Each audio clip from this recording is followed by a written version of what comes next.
Hi friends, അപ്പോൾ ഇന്ന് നമുക്ക് പെട്ടെന്ന് തന്നെ നമ്മുടെ റെസിപ്പിയിലേക്ക് കടക്കാം. അപ്പോൾ ഇതിനു വേണ്ടി ഞാനിവിടെ ഒരു വഴുതിനങ്ങ എടുത്തിട്ടുണ്ട്. ഒരു മീഡിയം സൈസുള്ള ഒരു വഴുതിനങ്ങയാണ്. അപ്പോൾ ഞാൻ അത് ഇതുപോലെ റൗണ്ടാക്കി കട്ട് ചെയ്തെടുത്തിട്ടുണ്ട്. നല്ല കനം കുറച്ചിട്ടല്ല, അതുപോലെ തന്നെ നല്ല കനം കൂടിയിട്ടില്ല, ഒരു മീഡിയം കനത്തിലാണ് ഞാൻ ഇവിടെ കട്ട് ചെയ്തെടുത്തിട്ടുള്ളത്. അപ്പോൾ ഇനി നമുക്കിതൊന്ന് കുറച്ച് വെള്ളത്തിൽ ഇട്ട് വെക്കാം. അതിൻ്റെ ആ ഒരു കളറ് മാറാതിരിക്കാൻ വേണ്ടിയാണ്. ചെറിയൊരു തണുപ്പ് വെള്ളത്തിൽ ഇട്ട് വെച്ചാൽ മതി. അപ്പോൾ ഇതൊന്ന് കുറച്ച് സമയം വെള്ളത്തേക്ക് കിടക്കട്ടെ. ആ സമയം കൊണ്ട് നമുക്ക് ബാക്കിയുള്ള ഇതിന് വേണ്ട സാധനങ്ങൾ റെഡിയാക്കാം. അപ്പോൾ ഇതിന് വേണ്ടി ഞാനിവിടെ ഒരു ബൗളിലേക്ക് 2 ടേബിൾ സ്പൂൺ സവാള നല്ല നൈസായിട്ട് കട്ട് ചെയ്ത് ഇട്ട് കൊടുക്കുന്നുണ്ട്. 2 ടേബിൾ സ്പൂൺ മതി. ഇതിലേക്ക് നമുക്ക് 1 ടേബിൾ സ്പൂൺ ക്യാപ്സിക്കം കൂടി ചേർത്ത് കൊടുക്കാം. അതും നല്ല ചെറുതായിട്ട് കട്ട് ചെയ്തിട്ടുണ്ട്. പിന്നെ കൊത്തിയരിഞ്ഞ മല്ലിയില 1 ടീസ്പൂൺ മതി. ഇതിലേക്ക് വേണ്ടത് 2 ടേബിൾ സ്പൂൺ ക്യാരറ്റ്, അതും നേരത്തെ ഉള്ളി അരിഞ്ഞ പോലെ നല്ല ചെറുതായിട്ട് കൊത്തിയരിഞ്ഞെടുത്തതാണ്. അപ്പോൾ അതും ചേർത്ത് കൊടുക്കാം. ഇതിലേക്ക് ഞാൻ ചേർത്ത് കൊടുക്കുന്നത് മോട്ടഡല്ലയാണ്. അപ്പോൾ നിങ്ങളുടെ കയ്യിൽ ഇത് ഇല്ലെങ്കിൽ ചിക്കൻ ഫ്രാങ്ക്സ് ഉണ്ടെങ്കിൽ അത് ചേർത്ത് കൊടുക്കാം. പിന്നെ അതും ഇല്ലെങ്കിൽ ചിക്കന് വേവിച്ചെടുത്ത് എല്ലൊന്നും ഇല്ലാതെ ചേർത്ത് കൊടുത്താൽ മതി. കാരണം കുട്ടികൾക്ക് ഈ നോൺ വെജ് കൂടി ഉണ്ടാകുമ്പോൾ നല്ല ഇഷ്ടമായിരിക്കും. അത് മാത്രമല്ല നല്ല ടേസ്റ്റുമാണ്. അപ്പോൾ നിങ്ങൾക്കിനി ഈ ചിക്കൻ ഐറ്റംസ് ഒന്നും വേണ്ടെങ്കിൽ പിന്നെ ഇതൊന്നും ചേർത്ത് കൊടുക്കേണ്ട, വെജിറ്റബിൾ മാത്രം ചേർത്ത് കൊടുത്താൽ മതി. ഇനി ഇതിലേക്ക് ഒരു 2 ടേബിൾ സ്പൂൺ സ്പ്രിംഗ് ഓനിയൻ കൂടി ചേർത്ത് കൊടുക്കുന്നുണ്ട്. അതും നല്ല ചെറുതായിട്ട് കട്ട് ചെയ്തെടുത്തതാണ്. അപ്പോൾ ഇതിൽ ചേർത്ത് കൊടുത്തതൊക്കെ നല്ല നൈസായിട്ട് കട്ട് ചെയ്യണം. കാരണം ഇതിന് ഒരുപാട് സമയം നമ്മൾ അടുപ്പിൽ വെച്ച് വേവിച്ചെടുക്കാനൊന്നും പോകുന്നില്ല, ജസ്റ്റ് ഒന്ന് ഫ്രൈ ചെയ്തെടുക്കാൻ വേണ്ടിയാണ്. ഇനി നമുക്ക് നമ്മുടെ വഴുതനങ്ങയുടെ നടുഭാഗം ഇതുപോലെ ഒന്ന് കട്ട് ചെയ്തെടുക്കാം. സ്പൂൺ വെച്ച് നമുക്ക് ഈസി ആയിട്ട് കട്ട് ചെയ്തെടുക്കാം. കത്തിനേക്കാളും എനിക്ക് തോന്നുന്നു സ്പൂൺ വെച്ചിട്ടായിരിക്കും നമുക്ക് ഈസി ആയിട്ട് ഇതുപോലെ കട്ട് ചെയ്തെടുക്കാൻ പറ്റുക. ഇതുപോലെ നമുക്ക് കട്ട് ചെയ്തെടുക്കാം.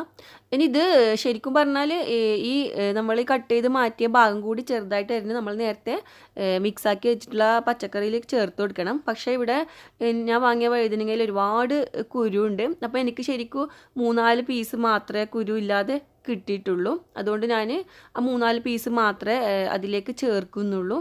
ഇതുപോലെ നമുക്ക് എല്ലാ പീസും അതിൻ്റെ സെൻറ്റർ ഇതുപോലെ കട്ട് ചെയ്തെടുക്കാം. പിന്നെ ഞാൻ പറഞ്ഞ പോലെ ഈ ഒരു 4 പീസ് മാത്രമേ എനിക്ക് കുരു ഇല്ലാതെ കിട്ടിയിട്ടുള്ളൂ. അതുകൊണ്ട് ഞാനിത് ചെറുതായിട്ട് കട്ട് ചെയ്ത് നമ്മുടെ നേരത്തെ ആ പച്ചക്കറിയുടെ മിക്സിയിലേക്ക് ചേർത്ത് കൊടുക്കുന്നുണ്ട്. ഇനി ഇതിലേക്ക് ഒരു മുട്ട നമുക്ക് പൊട്ടിച്ച് ഒഴിച്ച് കൊടുക്കാം. ഈ ഒരളവിന് ഒറ്റ മുട്ട മാത്രം മതി. ഇനി ആവശ്യത്തിന് ഉപ്പ് ചേർത്ത് കൊടുക്കാം. അതുപോലെ തന്നെ കുറച്ച് കുരുമുളകിൻ്റെ പൊടിയും കൂടി ചേർത്ത് കൊടുത്ത് നന്നായിട്ട് നമുക്കിതൊന്ന് മിക്സാക്കി എടുക്കാം.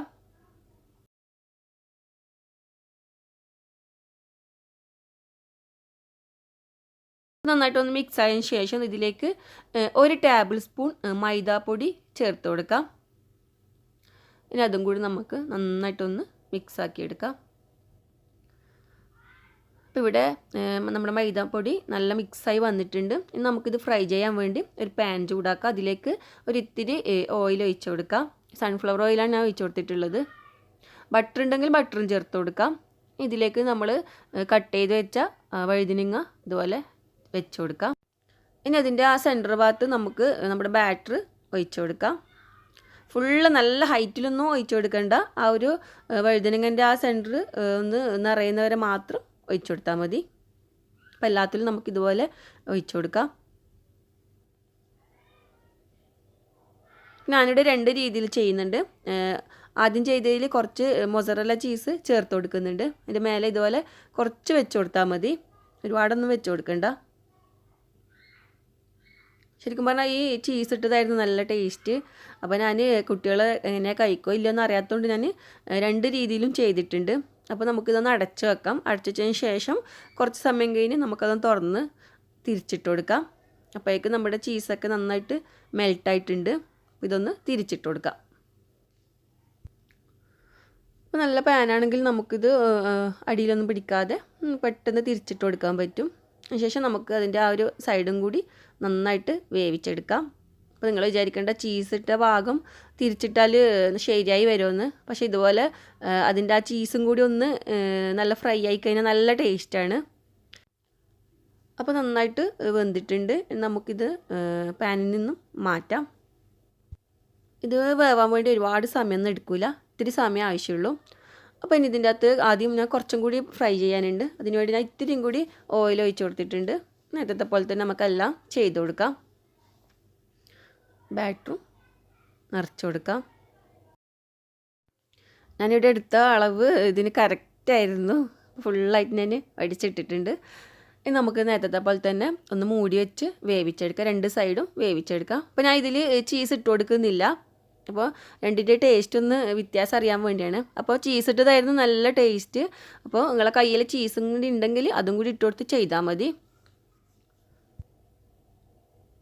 അപ്പോൾ ഇവിടെ 2 സൈഡും നല്ല ഫ്രൈ ആയി വന്നിട്ടുണ്ട്. നമുക്കിത് പാത്രത്തിലേക്ക് മാറ്റാം.